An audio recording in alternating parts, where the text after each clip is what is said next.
Bonjour. Nous sommes lundi matin, 8h30. Bonjour.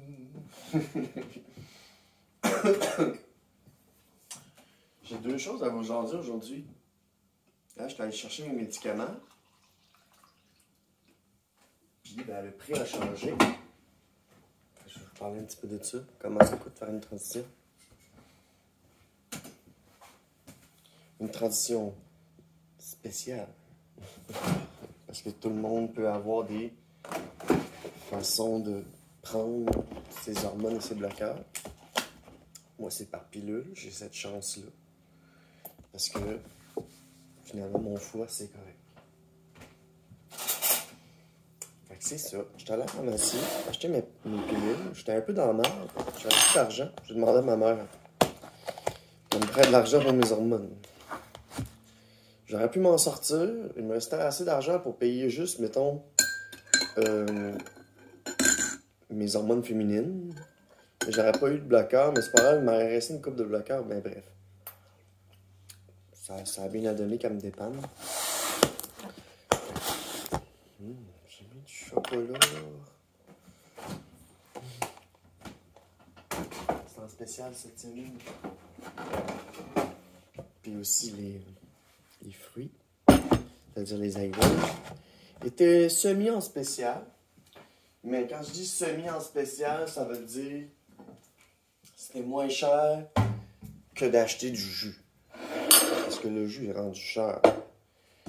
Fait que je me suis fait encore un autre gros 4, 5, 6 litres.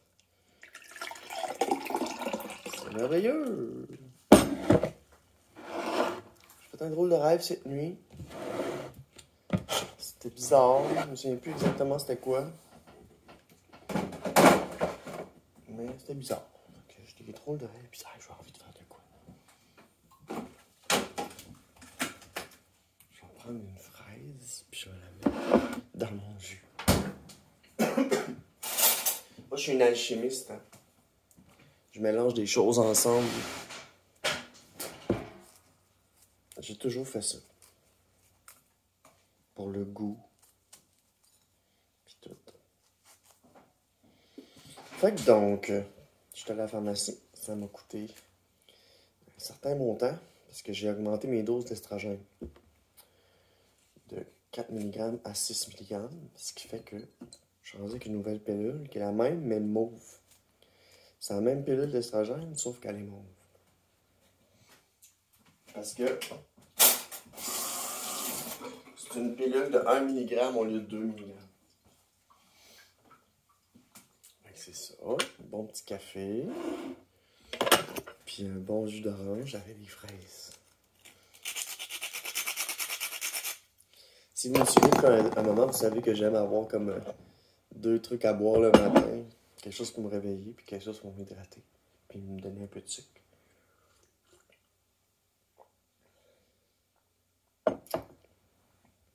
Donc, je voulais vous parler de mes pilules, mais avant ça, j'ai un autre sujet super important. OK? Peut-être que vous en avez entendu parler. En fait, c'est des affaires de phénomènes sociaux. Moi, ça m'intéresse super. Tu sais, moi, je fais des choses, puis pourquoi je le fais, puis pourquoi? Ben, il y a des termes. Puis dans la situation que je veux parler de sécurité. Sécurité sur Internet, sécurité dans la vie, en général. Moi, j'ai fait quelque chose, puis je me suis rendu compte que ça avait un terme, puis je veux vous en parler. Donc, je suis une femme trans, obviously. En plus, ce matin, j'ai mis en plus mes bas lignés. Puis, ben dans le fond, je suis l'objet de désir de plein d'hommes en route. OK? Puis, ça me turn off. Parce que partout où je vais, sur les sites, des applications, ou quoi que ce soit, ben, on me lâche pas. Fait que là, j'ai décidé de plus interagir, de plus partager de choses, puis de juste être une lurker, d'observer sans rien faire. Mais à quoi bon faire partie d'un groupe si tu ne peux pas partager? Okay, je vais donner un exemple. C'est le groupe Gothique Québec. Le groupe Gothique Québec, c'est un groupe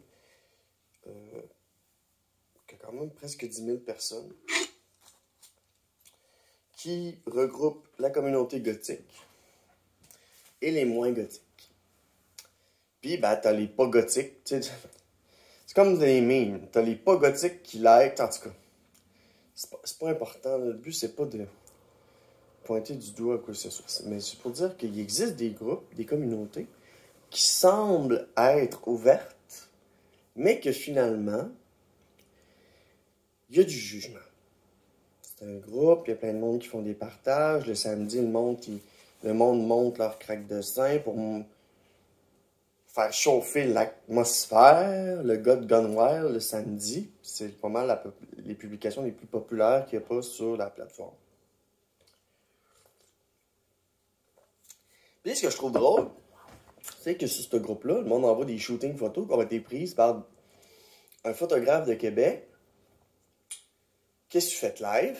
Puis, en gros, il y a du monde qui essaie de mélanger le kink avec un peu n'importe quoi. Tu sais? Ils vont partager sur un groupe une photo d'elle super sexy, ils vont recevoir beaucoup de likes et de la validation. Merveilleux. Si c'est ce que tu as besoin, merveilleux. Puis le pire, c'est parce qu'il y a des personnes... Tu sais, mettons, si maintenant je suis une personne qui veut de l'attention maladive pour des raisons négatives, mettons, par égocentrisme ou... Oh! Ben, ces belles personnes vont recevoir de la validation et merveilleux. Mais si tu es une femme trans, c'est différent. OK? Une femme trans, ça a moins de boule. Une femme trans, ça a certains attraits masculins. Une femme trans, c'est... Si une personne fétichise les femmes trans, la lâchera pas, va envoyer des... Je te dis, j'ai envoyé des affaires sur ce site-là, puis j'ai reçu plein de demandes de gars, là, dans mon Facebook. Je fais non. Fait qu'en gros, il existe des groupes qui prônent la liberté, où est-ce que c'est plein d'attention whore, puis c'est plus le fun, tu sais. Ça se dit être inclusif, mais sur la totalité, mettons, de 60, 70, 80% de personnes cis. Mettons. Fait que c'est rare qu'il y ait des publications de personnes trans. Okay? Puis je peux comprendre pourquoi, parce qu'on se fait harceler. Fait que bon, ça c'est l'exemple d'un groupe. Bon, il y a des posts, tout ça, ça commence, ça dit de la merde. L'admin lui-même dit de la merde. Fait que là, tu dis, voyons, ton groupe est pas inclusif pas tout. Tu dis, oui, nous prônons l'inclusivité pour toutes les personnes, nanana. Ok, c'est correct. Je viens de me faire attaquer avec des remarques transphobes, pis toi. Ok, c'est correct. Ça respecte les règlements. Bon, ben, j'ai compris. Ce n'est pas ma communauté. Donc, j'arrive dans une communauté, je fais des posts, ça pogne, j'ai un style gothique un peu, bon, ça cool, alternative, bon, parfait. Je reçois de la validation, ça me fait du bien au début, mais après ça, je me rends compte. C'est pas le genre de validation que je veux, ça. De me faire dire t'es belle. C'est pas de me faire dire t'es belle que je veux. Ou me faire dire est-ce que je suis une punk, là? Tu sais? C'est pas important. Fait qu'il existe ce groupe-là. C'est le bordel. Je suis encore là-dessus, mais je lurk. Puis là, je savais de quitter parce que je trouve que ça n'a juste pas de bon sens. Il y a des nouvelles personnes qui sont arrivées, puis ils partagent des memes poches, puis là, je suis comme, ah, gars, fuck off. Alors, où est-ce que je vais en arriver avec tout ça? C'est que, tu sais, Facebook a mis de l'avant des groupes à lesquels tu peux t'engager, partager, tout ça. Pourquoi Facebook a mis les groupes à l'avant? Parce que l'humain a toujours eu besoin de se sentir rassuré, puis de trouver des personnes qui pratiquent les mêmes intérêts dans la vie de tous les jours, que ce soit aller au gym, faire des randonnées, des munchs 30+. Tu sais, il y a des événements pour chaque type de personne, puis des groupes pour chaque type de personne. Fait que dans le fond, le sentiment d'appartenance à un groupe, c'est quelque chose de super important. Mettons, tu es une personne punk, ben, tu vas aller dans les shows punk, tu vas rencontrer des gens punk, puis là, vous allez être entre vous autres les punks. Fait que vous êtes dans une safe place.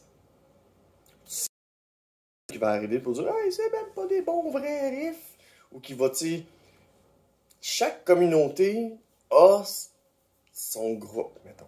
Fait que là, Facebook a mis de l'avant des groupes, les gens se sont joints à des groupes et font des partages, et c'est super. Mais c'est pas tous les groupes qui sont autant safe. Parce que la plupart des groupes sont remplis de chasers. OK? Des chasseurs. Donc, je pose quelque chose, j'en reçois plein de likes. Bravo, t'es belle, t'es belle. Puis j'en reçois 5-6 suggestions de gars qui veulent me rajouter. Je veux rien savoir. Donc, où est-ce que je vais emmener? J'ai pas beaucoup de batterie dans le sel, fait qu'il faut quand même que je niaise pas trop.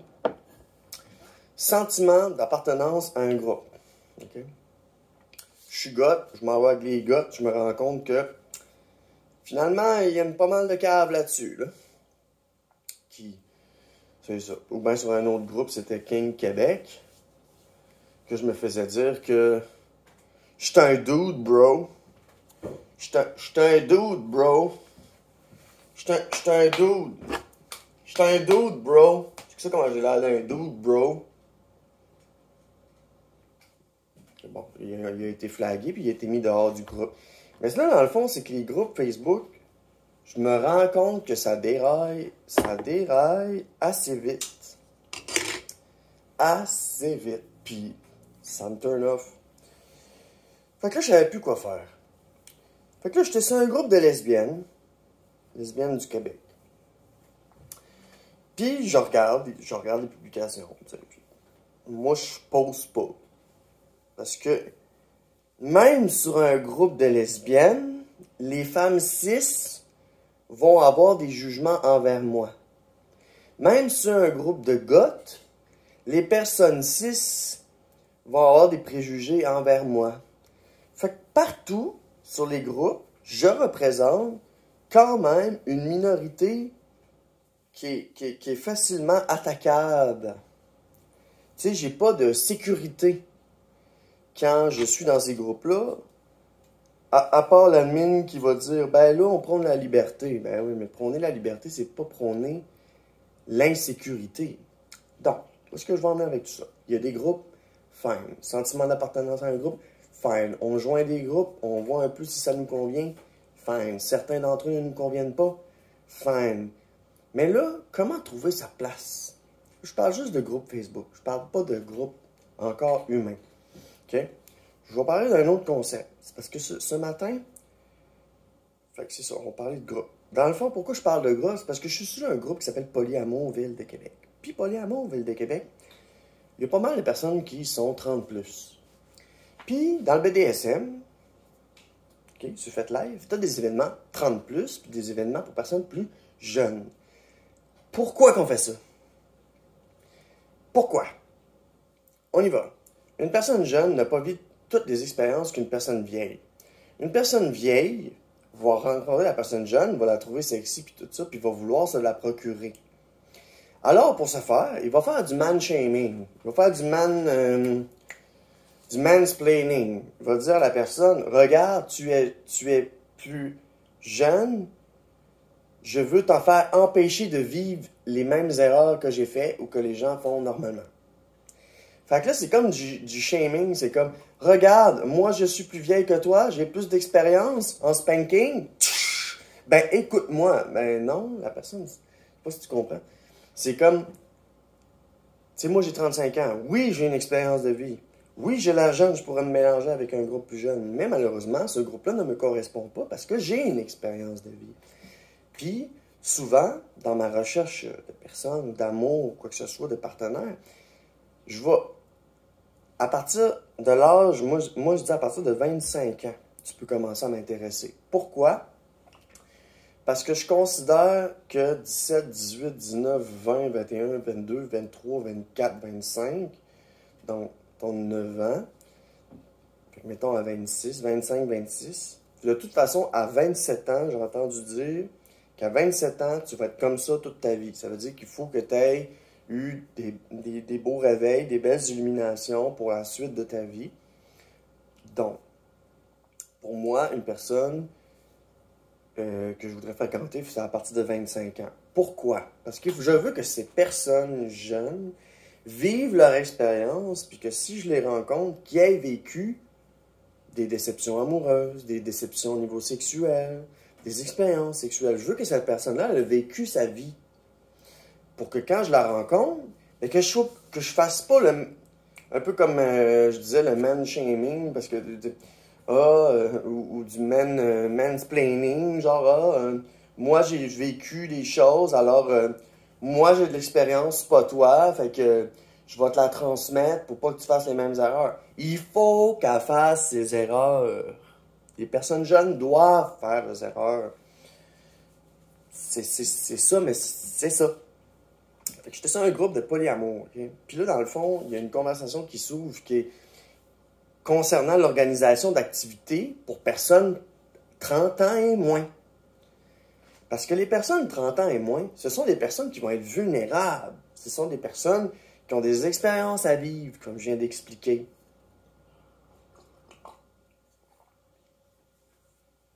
Ça prend à ces personnes de 18 à 30 ans un espace safe pour qu'ils puissent s'exprimer, se rencontrer, sans que les personnes plus âgées utilisent l'expérience comme...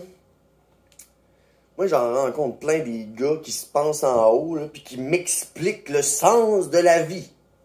Sur Grindr, là. Ou sur FetLife. Genre, si t'aimes pas les pénis, c'est parce que t'as pas rencontré de bons gars encore pour toi. Puis, t'es une femme, t'as le droit d'aimer les pénis. T'es une femme, fait que t'es pas gay. Je suis une femme, fait que je suis pas gay. Ouais. Gay dans le sens lesbien. Gay, gars. Ok, donc, je suis une femme, fait que je suis pas un gars. Fait que là, le gars, il essaie de m'expliquer, tu sais. Hein? Son basic explaining. Calisse-toi ça dans le cul. J'ai supprimé son affaire. J'ai dit, qu'est-ce que tu viens de radoter là? Que dans le fond, j'aime pas les queues parce que je pense que je vais être gay, mais dans le fond, je suis pas gay, ma belle. Tu n'es pas gay, ma belle. Tu es une femme. C'est ça. C'est pour ça que je parle de groupe. Je parle d'inclusion, je parle de tranche d'âge, je parle d'expérience de vie, c'est que certaines communautés ne sont pas faites pour d'autres, certaines communautés ne sont pas faites pour une certaine tranche d'âge. Bref, tu sais, je parlais de groupe, sentiment d'appartenance à un groupe, que c'est important. Mais là, ce que je me rends compte, c'est que ces groupes sont en train d'évoluer. Alors, où est-ce que je veux en venir? C'est que la vie, il y a beaucoup d'évolution. Je suis une personne trans, les personnes doivent s'adapter à moi, je dois m'adapter au monde. On s'adapte, c'est l'humain. Puis, pour s'adapter davantage, on y va en gang, on y va dans des groupes, on se challenge entre nous, nos idées, nos idéologies, puis on avance, on fait avancer la pensée critique mondiale de la conscience collective. Donc, la conscience collective, elle évolue. Fait que, donc, voilà. Donc, sentiment d'appartenance à un groupe, tout ça, il y a des groupes. Mais là, les personnes plus jeunes se font un peu abuser par les personnes plus vieilles. On va dire par des hommes. Je ne veux pas parler en mal des hommes, mais on va parler d'un stéréotype. On va dire, les hommes cherchent des femmes. C'est classique. Mais les femmes cherchent de moins en moins des hommes. Parce qu'ils n'ont plus besoin d'hommes. Parce qu'on veut de moins en moins d'enfants. Moi, je veux une blonde. Je m'en calisse d'avoir des enfants. Je sais pas, c'est pas quelque chose que je veux. Mais si c'est dans les plans, je pourrais essayer. On pourrait s'essayer. In vitro, cesser les bloqueurs. I don't know. Il y aurait des possibilités. Mais moi, je suis aux femmes. Puis les gars qui viennent me voir pour me dire, dans le fond, là, t'es aux femmes parce que t'es pas capable d'accepter que t'es pas gay. Fait que quand t'es sur des groupes, puis t'en reçois des invitations, t'es challengé dans tes... T'es challengé dans des groupes qui ne te correspondent pas complètement. Okay? Alors, dans des groupes, oui, ben là, ce qui se passe, c'est que c'est en train de se segmenter entre millennials puis Gen Z. La Gen Z demande un espace inclusif pour eux. Parce que les millennials, ils n'ont pas eu facile, les millennials non plus, soit dit en passant, une période transitoire. C'est ça. Il y en a plein de millennials que ça n'a pas bien été dans leurs affaires. Fait que, comme moi dans mon cas. Fait que là, je suis millennials, il y a les Gen Z, on est tous sur des groupes, mais on a des générations différentes, fait que ça fait des clashs. Ou on a des orientations sexuelles différentes, fait que ça fait des clashs. On a des genres différents ou hors normes, fait que ça fait encore plus des clashs. Fait que où est-ce que je veux en venir avec tout ça, c'est que les groupes, l'humain a besoin de partager entre personnes qui ont les mêmes intérêts et de se rencontrer aussi. Mais où est-ce que je vais en venir avec tout ça, c'est que oui, il y a ces groupes-là, mais c'est que ces groupes-là sont en train d'évoluer à cause que la nouvelle génération arrive. Fait que là, il y a quelque chose qui est dans les groupes qui est plus autant solide qu'avant. Parce qu'il y a de plus en plus de personnes, de plus en plus de conservateurs, de phobes, de transphobes, homophobes et tout ça. Puis, ben là, il y a trop de monde dans ces groupes-là, fait que le bordel est pogné. L'admin n'est pas capable de prendre ses responsabilités comme il faut. Fait que qu'est-ce qui se passe? Ben, on partage plus. Fait qu'il se demandera pas pourquoi que le monde partage plus. Ben voilà. Fait que c'est ça. Donc, lorsqu'il n'y a plus de groupe, lorsque tu sembles appartenir à un groupe, tu te rends compte que c'est pas safe, c'est pas sécuritaire,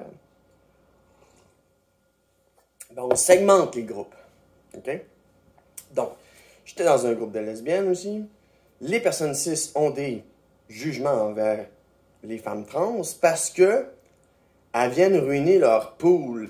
Tu sais, ce qui est plate, là, c'est que quand tu es une femme trans, là, il y a t'attires des haters de deux bords. Les femmes cis, parce que eux autres, c'est vagin à vagin. Toi, t'es une femme trans avec un pénis, mettons. Puis eux autres, ils acceptent pas ça qu'une femme ait un pénis. Oh mon Dieu! Fait que là, pour eux autres, si mettons j'enverrais une photo coquine, qu'on verrait une petite boule, ben là, c'est sûr, je recevrais des commentaires désobligeants. Genre, tu n'es pas vraiment une femme parce que tu as un pénis. Boum! Je te gâche 100$. Je fais ça, ça prend 24 heures, j'ai au moins une ou deux affaires de même. Ou ben, tu es courageuse. Soit c'est gentil, soit c'est méchant. Soit c'est que, ah non, t'es pas vraiment une femme parce que t'as un pénis. Ou ben, oh mon Dieu, tu aides vraiment pas à ta cause de te montrer comme ça, toi, personne trans. Tabarnak, il y a des jugements pour rien. Il y a des jugements partout. Fait que, juste te dire que même entre lesbiennes, les personnes trans, on n'est pas considérées comme étant fully lesbiennes. Parce qu'on n'est pas assigned female at birth. Fait que selon eux, ça nous crée de la marginalisation, on est stigmaté, on est mis dans une boîte. Fait que c'est un groupe de lesbiennes, des personnes trans commencent à s'exprimer, il y a de l'encouragement lorsqu'elles passent bien, mais si elles passent pas, il y a comme une espèce de compétition malsaine entre les personnes cis, les personnes trans, parce que vu que les femmes trans sont rentrées dans le pool des lesbiennes, ben les lesbiennes sont pas contentes parce qu'on leur enlève des choix. On leur enlève, tu sais. Bon. Et c'est la même chose sur Grindr, où les hommes gays voient des femmes trans, puis leur en veulent parce que c'est des femmes avec des pénis. Puis eux autres, toute leur vie, ils ont connu juste des hommes avec des pénis. Fait que là, ils voient une femme avec un pénis, puis ils se disent « T'es pas à la bonne place ici. C'est pour les personnes gays seulement. Et toi, tu n'es pas un homme. » Mais merci pour ta validation. Indirectement, accidentally alive. Donc, sur les groupes de lesbiennes, les femmes trans subissent des jugements des femmes cis. Sur les applications de rencontre entre gays, les personnes trans, by the way, et lesbiennes aussi. Mais là, les gays en veulent pour les femmes trans parce que... Fait que là, les femmes cis, puis les hommes cis en veulent aux femmes trans parce qu'on mélange toute la patente. Entre un réseau de lesbiennes et un réseau de gays, OK? Les deux sont fruits comme nous autres parce qu'on leur enlève, parce qu'on amène quelque chose de nouveau dans le genre. On déconstruit le genre. Fait que, oh mon Dieu, une femme avec un pénis. C'est pas assez fille. Oh mon Dieu, une femme avec un pénis. C'est pas assez gars. Ben merci. Fait quoi, ce que je veux finir avec ça, OK? C'est que, il y aura toujours de la bisbille, whatever. Puis là, moi, j'ai arrêté. J'ai arrêté de nourrir ces communautés-là, parce qu'on leur donne des armes contre nous. Puis moi, ce que je veux en tant que femme trans, c'est juste d'être considéré comme un être humain, pas comme un objet, pas me faire chier dessus, parce que j'ai décidé de m'exprimer. Tu sais, mon bonheur ne doit pas se transformer en malheur. Puis dans ces groupes-là, quand tu fais des partages, ben ça arrive que ton bonheur se transforme en malheur. Ou ne soit pas perçu de la bonne manière. Alors, lorsque tous les groupes, ça marche pas, puis tout ça, puis que tu veux te sentir bien, que tu fais de l'anxiété, que tu essaies de trouver ta place, que les groupes sont en train de s'adapter entre la Gen Z et les millennials, qu'il faut commencer à segmenter par âge, les groupes d'âge, ben là, qu'est-ce qu'on fait, Calice? On crée son propre groupe avec des personnes qui nous correspondent. Seulement. Donc, si j'ai des problèmes avec des hommes qui me trouvent pas assez gars, c'est tout à fait normal. Si j'ai des problèmes avec des femmes qui me trouvent pas assez filles, tout à fait normal. Ben, qu'est-ce qu'on va faire? On va se créer un groupe entre personnes comme nous. Puis si on partage une photo coquine, là, elle va être bien acceptée parce qu'on est en personne comme nous. Tandis que si c'est sur un autre groupe, ça va être comme, ouais, il y a quelque chose qui va pas là. T'as pénis, ça. C'est pas vraiment une femme. Tu sais, dans le fond, j'ai entendu parler de ce concept-là de société, puis tout ça, c'est une chambre d'écho. Ça veut dire que ce que t'envoies te revient. Ça veut dire que c'est juste des choses qui te reviennent, qui te correspondent. Fait que là, le but, c'est de trouver ces chambres d'écho-là. Pour que quand tu parles, puis ce que tu reçois, que ça corresponde. Pas comme sur un groupe de goth, que t'envoies quelque chose, puis là, ben, t'as des chasers, puis tout ça. Donc, moi, je recherchais une chambre d'écho où est-ce qu'il n'y aurait pas d'hommes. Pas d'hommes. Faut-tu que je leur dise une autre fois? Pas d'hommes. Parce que je ne veux pas qu'on m'objectivise. Entre personnes comme moi, c'est de l'encouragement, c'est de la validation, c'est ça. Mais avec d'autres personnes, c'est de l'objectivation, du fétiche puis du kink. Puis, je ne veux pas être considéré comme étant un objet. Donc, j'ai trouvé une chambre d'écho avec d'autres personnes. On partage, c'est le fun.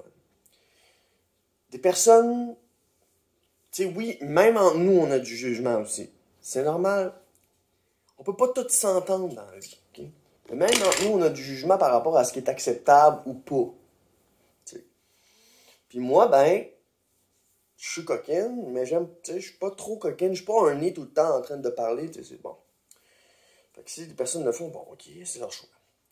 Mais en gros, dans le fond, ça prend des règles quand même dans ces chambres d'écho-là pour qu'on s'entende entre nous. Donc, j'ai trouvé une chambre d'écho. Pas d'homme. avec des femmes et des femmes trans, essentially des femmes trans. On se valide, on se fait du bien. Puis c'est ça. Puis il n'y a pas de lurkers, de chasers, de tout croche, d'envoi de messages, de DM, par rapport. Il n'y en a pas. Fait que là, je me sens safe. Moi qui fais de l'anxiété dans un beau petit groupe. En plus, il y a des activités. Ils sont venus faire un tour à Québec. Ça m'a full fait du bien. J'ai rencontré des nouvelles amies. Ça m'a full fait du bien. Mais c'est pas sur tous les groupes que ça peut arriver, ce genre de situation-là. Fait que c'est ça. Je voulais vous parler de la chambre d'écho, qui est d'être avec des personnes qui partagent les mêmes intérêts, puis on va dire les mêmes idéologies. C'est comme si on partageait la même religion. La religion de la joie de vivre et de l'euphorie. La religion de la coquinerie. La religion d'être heureuse et de bonheur. C'est ça. C'est ça qu'on partage. Tu sais, dans un moment où est-ce que moi je suis en démarche, je suis en train de régler plein d'affaires. Ça fait du bien, j'ai moins de choses, j'ai tout fait mes changements de prénom. J'ai réglé un petit gros problème aussi, là. J'étais fou stressé, là. J'ai envie de pleurer. J'ai regardé sur mon compte Desjardins savoir si mes dettes d'études étaient encore là. Puis ils étaient plus là! Ah! Parce que la semaine passée, j'ai appelé au ministère de l'Éducation pour faire changer mon code permanent. Pour que ça soit Mélodie. Parce que quand j'ai fait une proposition consommateur, pour que toutes mes dettes soient toutes regroupées. Ça veut dire carte de crédit et dette d'études ensemble. Sauf qu'on m'avait dit, ça se peut que la dette d'études passe pas. Puis finalement, la dette d'études, elle a passé! Yes! J'aurais été censé avoir fini de payer mes études à 42 ans.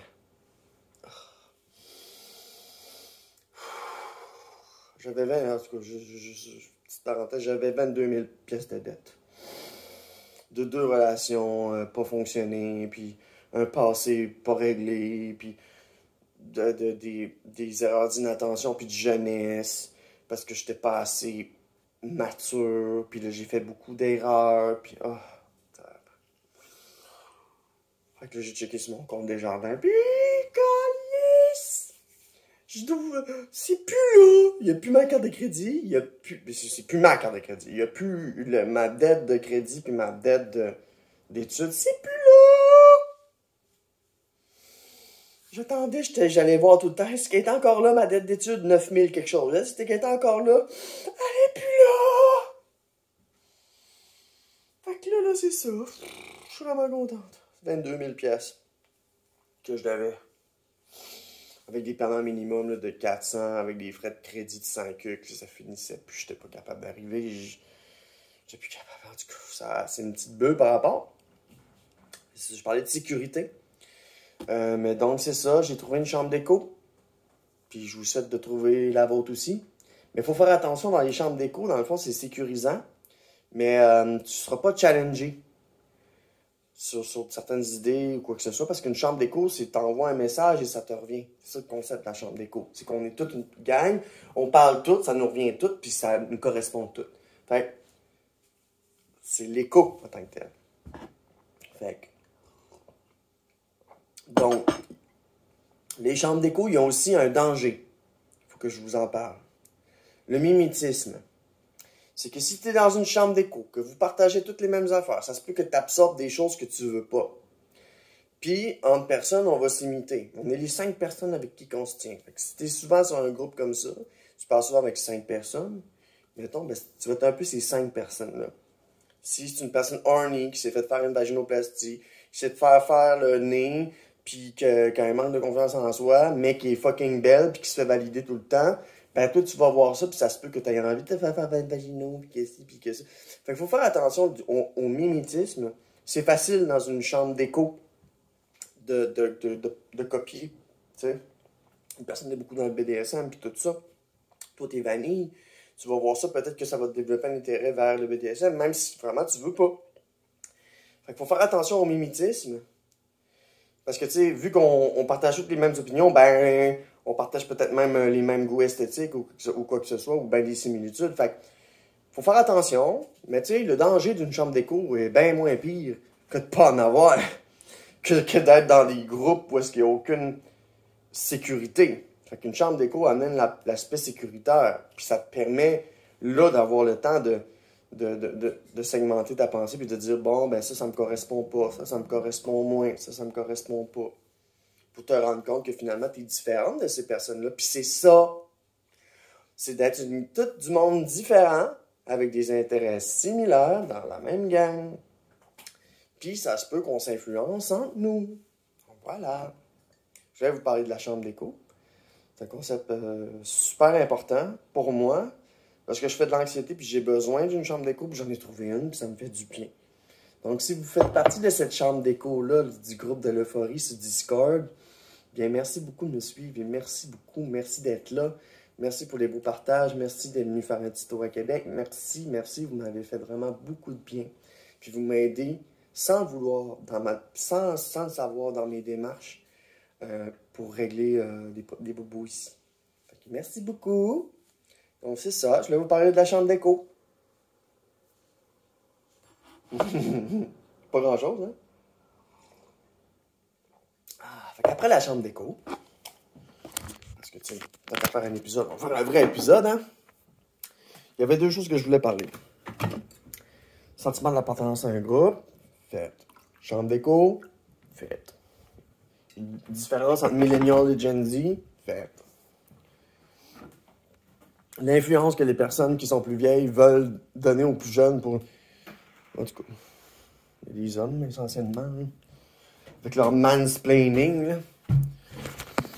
Donc, je vais finir ce petit épisode-là parce que j'ai plus beaucoup de batterie, juste 12%. En parlant de mes médicaments. Je vais aller chercher justement dans mes pieds.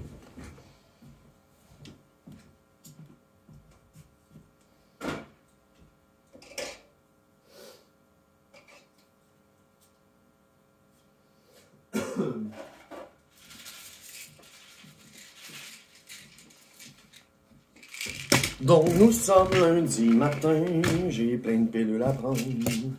Ok, mais avant les... Non, Mia, là, j'ai trop d'affaires ici, là. Non, non, non, non. À quoi tu joues, là? Non, non, non, non. Non, non, non, non, Mia, là. Non. Trop d'affaires ici. Non. Non, non. Non, non, non. What are you doing? Non, non. Non. Non, non, non. J'ai dit non. Non. Non, non, non. Non. Non, c'est mes pilules. Arrête ça. Arrête. Je coule dedans. Mia, là. Mia. Mia, mia, mia, mia, mia, mia. Bon, là, maintenant. T'écoutes. T'en reviendras tantôt, OK? C'est parce que là, aujourd'hui, ça marche pas, là. Aujourd'hui, non. OK. Il faut y parler sévère parce que elle a beaucoup de... Elle se lâche là, je suis pas mal, je trouve, la petite Mimi. Donc, j'ai envie de parler de médicaments pour finir avec mon 12% de batterie. Puis, dans le fond, c'est... J'ai mon reçu officiel. Puis, ben, ça me coûte 62 et 63. 62. Et on va, ça va pas. Et pourquoi ça focus pas le tien, là? En tout cas, 62, 63. Pour plusieurs choses. Au début, ça me coûtait 38. Là, ça me coûte 62. Ça coûte cher parce que j'ai rajouté la progestérone, puis ça coûte cher.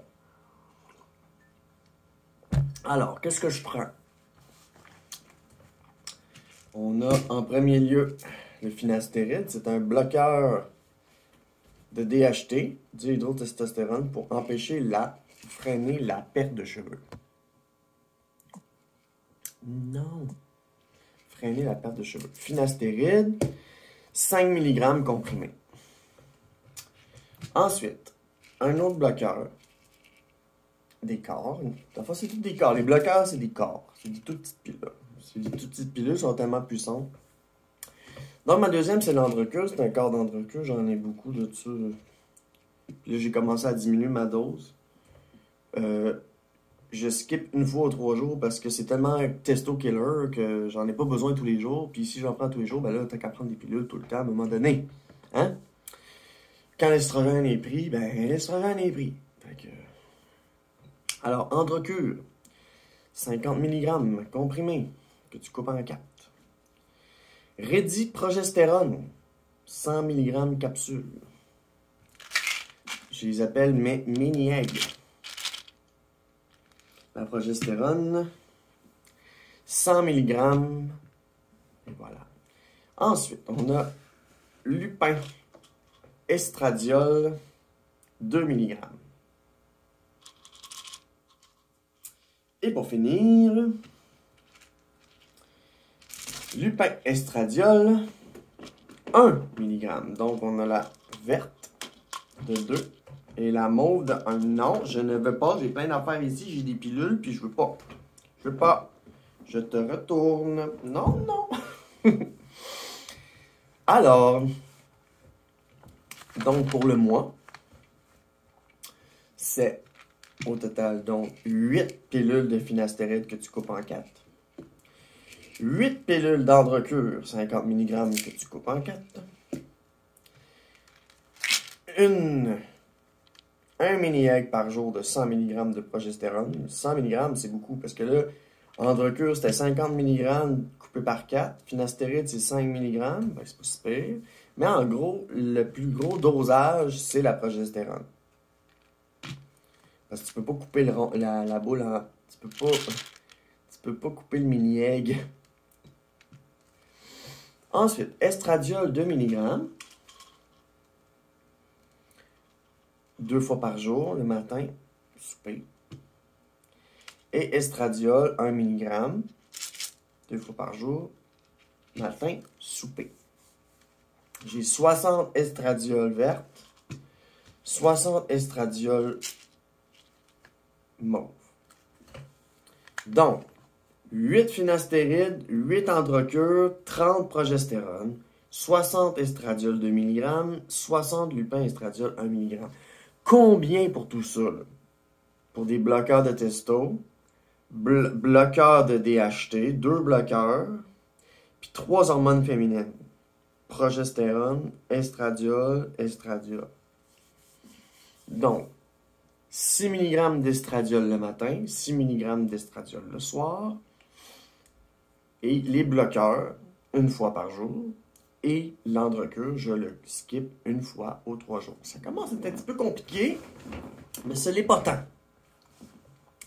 Donc, j'ai 5 pilules pour 62 et 63. C'est un petit peu plus cher, mais c'est à cause que je veux la progestérone. Parce que la progestérone, c'est le médicament qui me coûte presque le plus cher, finalement. Donc, combien pour les finastérides? Pour 8 finastérides, 8,89. Pas cher. Combien pour l'Androcur? 8 Androcur, 11,23. Pas cher. La progestérone, 14,17. Un petit peu plus cher. Et le plus cher, c'est lupin estradiol vert, 16,48. Lupin estradiol 1 mg, 11,86. Donc, 62,63, ça, c'est après que mes assurances aient payé. OK? Fait qu'on va faire calculateur. Bon. Donc, au total, OK, si j'avais pas d'assurance, mettons, ça coûterait au contraire 16,79 pour la finastéride. Ça coûte 23,89 l'Androcur. La progestérone, 32,79. C'est cher. 32,79. C'est cher pareil pour une pilule. Ensuite, lupin estradiol, c'est ce qui est plus cher. 39,79. Puis, L'estradiol 1 mg mauve, 25,79. Donc, si j'aurais pas d'assurance, ok. Si je n'aurais pas d'assurance, ça me coûterait 98,37. Quasiment 100 $ pour ma transition, finalement. Ok.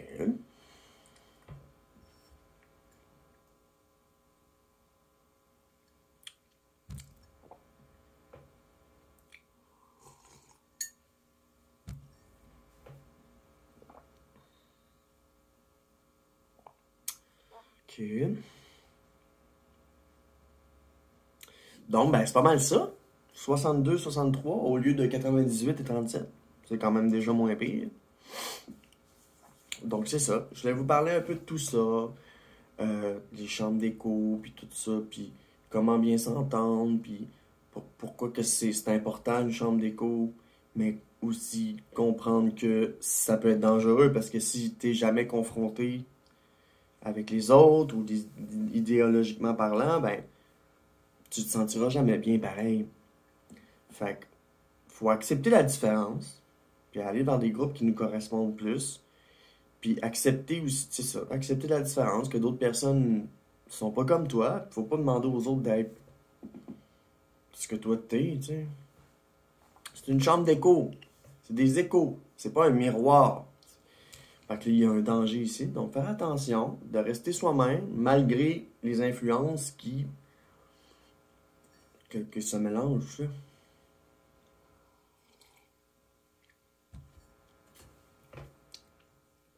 Donc, je comprends aussi l'importance pour que des groupes, des personnes plus jeunes puissent se retrouver. Puis tout ça. Fait que voilà, pas près d'épisode aujourd'hui, hein? Fait que c'est ça. Je vais vous parler un petit peu de chambre d'écho, puis tout ça, puis de l'importance. Puis voilà. J'en ai trouvé un, je me sens bien là-dedans, puis c'est ça. La petite bulle de Ah, mes dettes d'études ont disparu me fait vraiment du bien aussi. Puis, fait que c'est ça. Moi, mon traitement, il est all-in, hein. C'est, tu sais, avec de la progestérone, du finastéride pour pas perdre ses cheveux. Parce que normalement, j'aurais pas autant de pilules à prendre, mais c'est parce que moi, ma démarche, c'est une démarche spécifique. Puis j'ai des besoins de contrer quelque chose de ma génétique, ça veut dire la calvitie, des traits plus masculins, puis c'est pour ça que moi j'ai pris les bloqueurs. Puis c'est ça. Fait que voilà, je voulais vous partager ça. Merci de me suivre. Au plaisir de se revoir dans une autre vidéo avec un autre sujet. Peut-être un sujet intéressant ou moins. C'est ça. Cette chaîne-là, c'est au jour le jour. Donc voilà. Merci.